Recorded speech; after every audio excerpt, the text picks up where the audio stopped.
bakka jirtan hundatti nageenyi keenya onneerraa madde isin haa ga'u.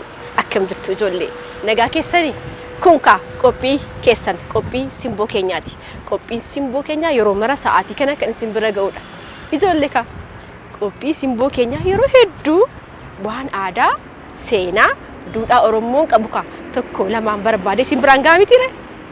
Tole isinis qophii kana gaafa daawwattan aadaan Oromoo maal fakkaata seenaan Oromoo maal fakkaata kan jedhu sirriitti barattu.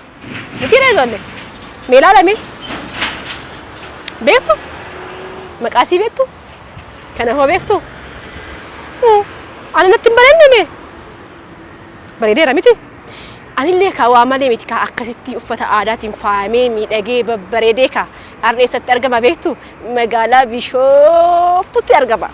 Magaalaa Bishooftuu keessatti ka tuni ulee qal'oo kabajaa tan dubartiin Oromoodhaa qabattu Sinqee jedhamti.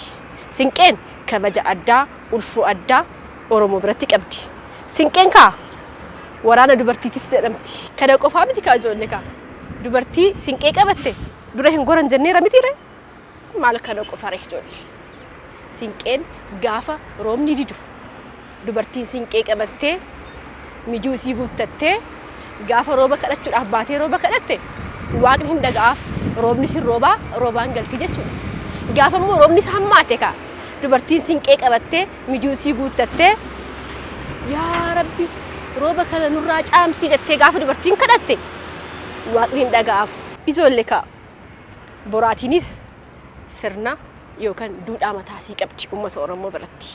Mee ijoollee ka magaalaa Bishooftuu keessa deemuudhaan mee uummanni meeshaalee aadaa kana hammam beekaa tokko lamaan yaada uummataa isin biraan geenna.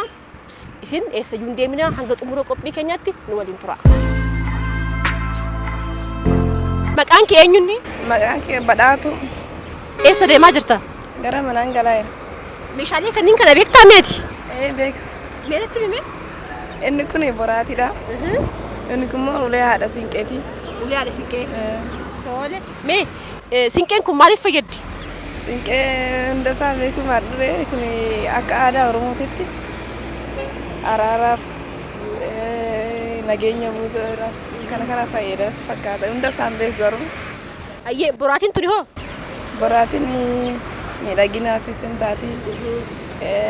Akka duriititti haadholiin boraaf mana mootii jala godhatanii lafaa kana. Sinqeedha. Kuni hoo? Caacuu miti gara natti fakkaata malee. Ati hoo? Anis akkasuma natti fakkaata. Caacuu fakkaata? Sinqee fi caacuu. Mee Sinqeen maaliif fayyaddi mee? Sinqeen gaafa namni wal lolu yoo Sinqee kanaan addaan akkana gaafa godhamu namni sun inni isaa jira lola san addaan abuuf. Kan biraa? Fayyada. Kan biraa. Ati hoo? Sinqeen akkuma beekamu haadha Sinqeetu qabata ittiin araara buusuudhaaf gargaara. Haati Sinqee bakka jirtutti araarri nu wajedha roorratti akkasumatti fakkaata kan beekutti. Boraatii aadaa Kuni hoo? Sinqee. Ati hoo beektaa? Boraatii Sinqee. Mee Sinqeen tun mee maaliif fayyaddi? Sinqeen aadaa Oromoo keessa fayyada. Yeroo irreecha deeman namoota walitti araarsuudhaaf isin taa'anitti fakkaata. Boraatiin hoo? Boraatiin aadaa ta'ee namoonni Oromoo hundi kan fayyadamanidha. Meeshaalee aadaa kan inni agartaa min harkatti hin beektaa? Beekee. Mee kun maalidha mee? Sinqeedha. Sinqeedha? Kuni hoo? Isa kana beeka garuu maqaan harka bade. Mee yaadadhu mee?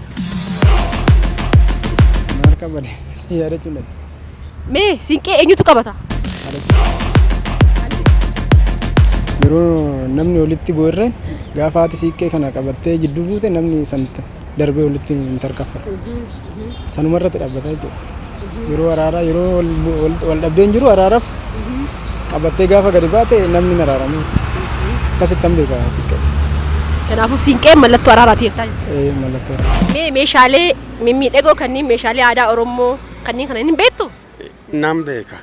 Mee maal jedhama kunniin? Kuni boraatii dubartii. Kuni Sinqee, kun irreecha. Kanan beeka. Mee Sinqeen tun maaliif fayyaddi?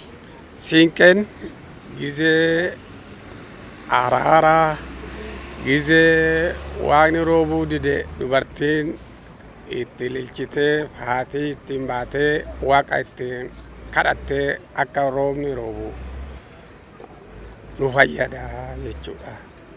Boraatiin hoo? Boraatiin immoo dubartiin gizee galgala boraafattee rafti. Akka dabbasaan lafan tuqne daabee ishee hin eeggattiin aadaa kana qaba sabuu kana qaba dhugaa. Mee siinqee kana eenyu qabatame? Siinqee warra hawwanii isaantu qabata. Meeshaalee ani harkaa qabu kana beektu meeshaalee aadaa Oromoo kanneen kana faaya aadaa beektu mee? Beeke. Maal jedhama? Aadaa Oromoo aadaa siinqee jedhama. Mee ulee qal'oo tana mee maaliif fayyaddi siinqeen? Siinqeen aadaa Oromooti. Haadha siinqeetti qabatee deema. Kana hojjaan isaa jechuudha. Mee haati siinqee maaliif siinqee qabattee deemti?